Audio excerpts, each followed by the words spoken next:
Ground zero खबर के प्रायोजक हमारा सुपर 35 करियर इंस्टीट्यूट नीट और नर्सिंग में सबसे ज्यादा चयन देने वाला संस्थान। पता 3rd floor Rama Govind palace, Sirmour चौक, रीवा 2451 पर। डॉक्टर बीना मिश्रा, स्त्री रोग एवं बांझपन विशेषज्ञ से प्रथम IVF क्लिनिक, IVF में उच्च तकनीकी लेजर हैचिंग के उपयोग। मध्य प्रदेश में चुनावी महादंगल के आगाज हो चुका है।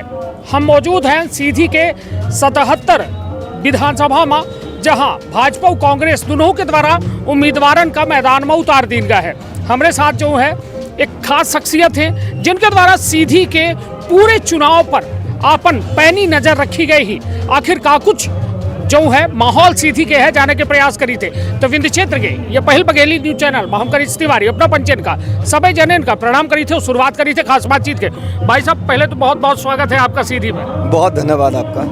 भाई साहब जो माहौल दिख रहा है सीधी में, क्या कुछ आप आकलन कर पा रहे हैं? बहुत शानदार माहौल है और देश के यशस्वी प्रधानमंत्री आदरणीय श्री नरेंद्र मोदी जी को लेकर के लोगों में जितना उत्साह है, उत्साह से लोग लबरेज हैं। और आदरणीय शिवराज चौहान जी के द्वारा जो काम किया गया है, भारतीय जनता पार्टी की सरकार के द्वारा जो काम किया गया है, कहीं ना कहीं कोई परिवार, कोई व्यक्ति नहीं बचा जो किसी योजना के साथ जुड़ा हुआ ना हो। सड़क, बिजली, पानी, सुरक्षा, लोक कल्याण, गरीब कल्याण, सारे कार्यक्रम भारतीय जनता पार्टी की सरकार ने किए हैं। इसलिए आज आपने देखा होगा 3 बजे सीधी के कार्यालय के उद्घाटन का समय था और अन्य विधानसभाओं में व्यस्तता के चलते 6:30 बजे यहाँ उद्घाटन हुआ है। और तब भी देखा होगा कि इतने हजारों की संख्या में लोग यहाँ मौजूद हैं और जो उत्साह था, जो उनका मन था, वो इस ओर इशारा कर रहा था कि सीधी विधानसभा बहुत बड़े अंतर के साथ भारतीय जनता पार्टी जीतने वाली है।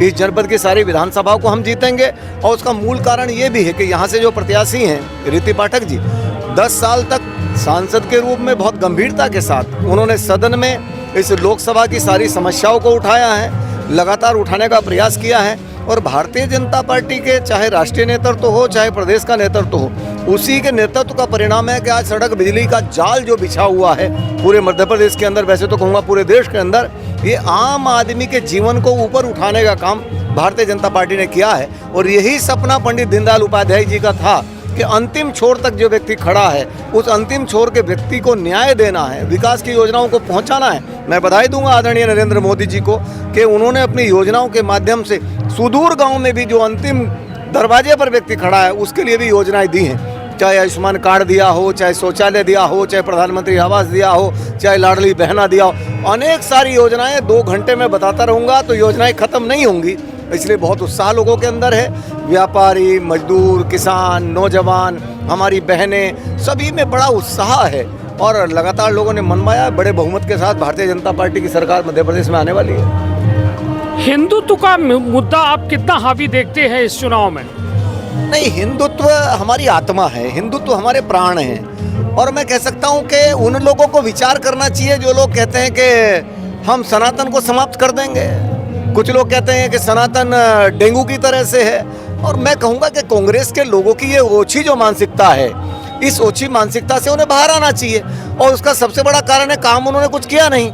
लंबे समय तक देश ने उन्हें अवसर दिया, कोई काम नहीं किया। और आपने देखा होगा कि मात्र 10 वर्ष में आदरणीय नरेंद्र मोदी जी ने जिस तरह से पूरी दुनिया में भारत का परचम लहराया है, लगातार अभी G20 की अध्यक्षता भारत ने की है। और किस तरह से आज भारत के प्रधानमंत्री कहीं भी जाते हैं तो केवल भाजपा को गौरव नहीं बढ़ता, देश के प्रत्येक नागरिक का गौरव बढ़ता है। 140 करोड़ भारतीयों का गौरव बढ़ता है जब जापान, इटली, अमेरिका और तमाम देशों में जब भारत माता की जय के नारे लगते हैं। इस देश में रहने वाले प्रत्येक बच्चे का गौरव बढ़ता है। इस गौरव को बढ़ाने का काम क्या है तो हमारे प्रधानमंत्री नरेंद्र मोदी जी ने किया है। ये मध्य प्रदेश का चुनाव किसके चेहरे पर लड़ रहे हैं आप? मोदी जी के चेहरे पर या शिवराज जी के चेहरे पर? जहाँ तक चेहरे की बात है, लगातार, और मैं कह सकता हूँ कि गरीब को देने वाली जो योजनाएं हैं, अंतिम छोर पर खड़े व्यक्ति के साथ जुड़ने की जो योजनाएं हैं, गरीब मुस्कुराए, किसान मुस्कुराए, आम जन मुस्कुराए, बहनों के चेहरे पर मुस्कुराहट हो,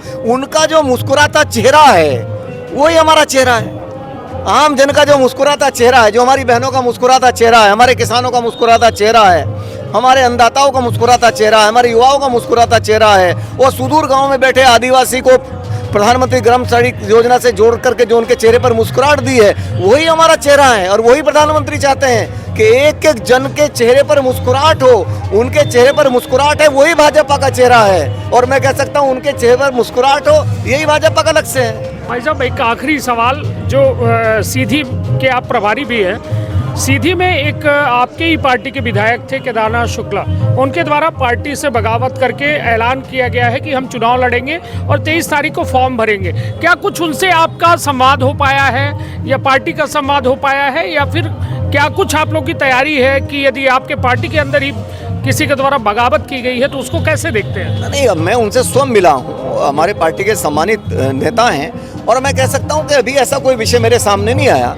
ऐसा कोई विषय आएगा तो बातचीत करेंगे। अभी मैं उनके पास गया था, बहुत सम्मान के साथ उनसे मिला हूँ, बहुत सम्मान से उन्होंने मेरी सारी बातें सुनी है, मैंने उनके अनुभव को सुना है, उनकी सारी बातें सुनी है। वो हमारे वरिष्ठ नेता हैं, अभी ऐसा कोई विषय मेरे संज्ञान में नहीं है। चलिए, निश्चित तौर पर हमारे साथ राणा जी रहे, जिनके द्वारा साफ तौर पर यह बात कही जा लगी कि भाजपा सिर्फ मुस्कान के चेहरे पर चुनाव लड़ रही है। आम जनता पर एक भरोसा जताए रहे हैं कि सब जने भाजपा की सरकार बनेगी। हालांकि कांग्रेसों यह बात के दावा करा थी, भाजपा यह बात के दावा करा थी, तो आखिरकार दावा केकर खोखला होते वो केकर बजनी होते या भरा होते, यह तो आवे वाला वक्त बताई। कहे कि 17 नवंबर का मतदान हुई और 3 दिसंबर का परिणाम ही तब ये जान पाई जनता कि आखिर को हुई उनके मध्य प्रदेश के भाग्य विधाता। तो आपने अपने परिवार के रखा बहुत ख्याल। धन्यवाद, प्रणाम।